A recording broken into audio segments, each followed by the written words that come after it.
Troisième, arithmétique.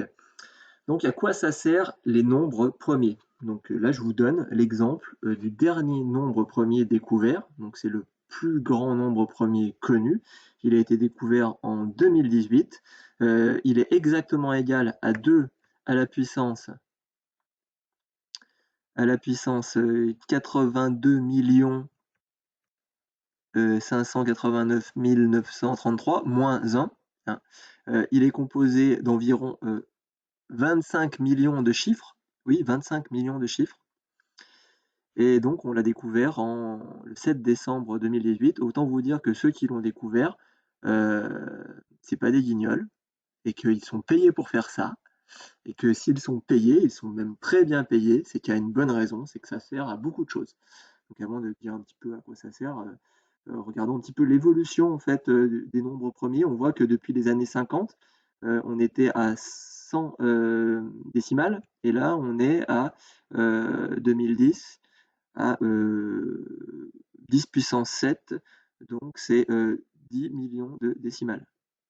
D'accord? Là, vous voyez, on est à 24 millions. On a la liste des derniers. Donc, un qui était celui-ci, il est de 2000, il est de 2013.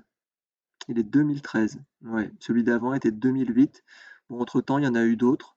Si on regarde dans l'article Wikipédia, on voit que voilà, le dernier 2018, celui d'avant 2017, 2016, 2013 et 2008. On voit qu'il y a une accélération. À mon avis, c'est sûrement lié à l'amélioration des microprocesseurs. Il y a eu effectivement peut-être des microprocesseurs qui calculent plus vite, parce que pour les trouver, eh bien, il faut faire ce que vous faites à la main, c'est-à-dire tester tous les diviseurs. Et quand vous avez un nombre qui a 24 millions de chiffres, eh bien, autant vous dire que ça prend du temps. Et même si ça prend une microseconde pour faire une division, comme c'est des milliards et des milliards et des milliards de divisions à faire, ben, ça finit par prendre beaucoup de temps.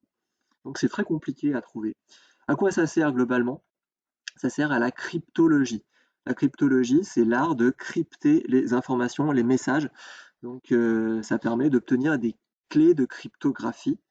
Et les clés de cryptographie, ben, ça vaut très cher parce que ça permet de sécuriser les données. Et la sécurité de données, à l'heure du numérique, c'est très très important.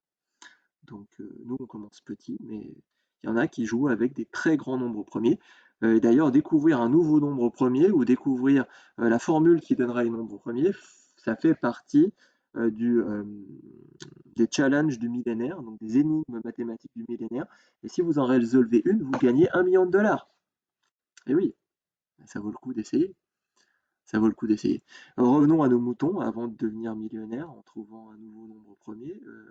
On va apprendre à les reconnaître déjà. Reconnaître un nombre premier. Exercice résolu, 5 pages 23. Donc, on vous demande si 178 est un nombre premier. Est-ce que c'est possible? C'est quoi déjà un nombre premier? Un nombre premier, c'est un nombre qui possède exactement deux diviseurs, 1 et lui-même. Sachant que tous les nombres sont divisibles par eux-mêmes, sauf 0. On a donc une liste. Ça, c'est la liste du livre. D'ailleurs, elle va nous servir. C'est les 25 premiers nombres premiers. Donc cette liste est infinie. D'accord? Donc on a 2, on a 3, on a 5, 7, etc. etc., etc. D'accord? Donc allons-y. Est-ce que 78 c'est un nombre premier? Ben non, pourquoi? Ah, parce qu'il est pair. Donc s'il est pair, il est divisible par 2. Donc s'il est divisible par 2, il est divisible par 1, par 2, et par lui-même, il a 3 diviseurs, donc il n'est pas premier. Il faut seulement 2 diviseurs. Maintenant, est-ce que 223 est un nombre premier? Alors là, de prime abord, on ne sait pas trop, donc on va faire, comme on avait vu avant, on va calculer la racine carrée et on obtient environ 14,9 racine carrée de 223. Donc on va tester la divisibilité de 223 par tous les nombres premiers,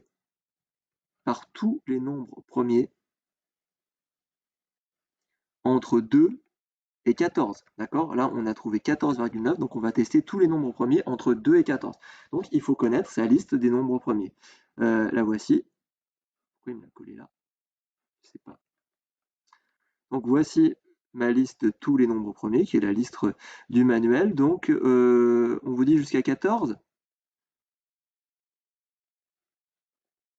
Eh bien, les nombres premiers jusqu'à 14, c'est 2, 3, 5, 7, 11, 13. D'accord? Ah, 14, c'est pas un nombre premier. On est d'accord. Ok, donc jusqu'à 13. Voilà, on peut aussi tester la divisibilité par 223, mais on sait que par tous les nombres, mais de 2 à 14, mais on perdrait du temps. D'accord? Donc allons-y. Est-ce qu'il est pair? Non, donc il n'est pas divisible par 2. La somme de ces chiffres, c'est égal à 7, donc il n'est pas divisible par 3. Ok, on va tester par 5. Il ne se termine pas par 0 ou 5, donc il n'est pas divisible par 5. Ok, est-ce qu'il est divisible par 7? Eh bien, on prend sa calculatrice, on regarde, on se rend compte qu'il ne l'est pas, car la division ne se termine pas. Est-ce qu'il est divisible par 11? On prend sa calculatrice, on teste, on se rend compte que la division n'est pas une division qui donne un résultat entier, donc il n'est pas divisible par 11. Est-il divisible par 13? Non plus. Conclusion, c'est un nombre premier. Voilà, et il va falloir faire exactement la même chose pour l'exercice 6 que vous allez faire juste après.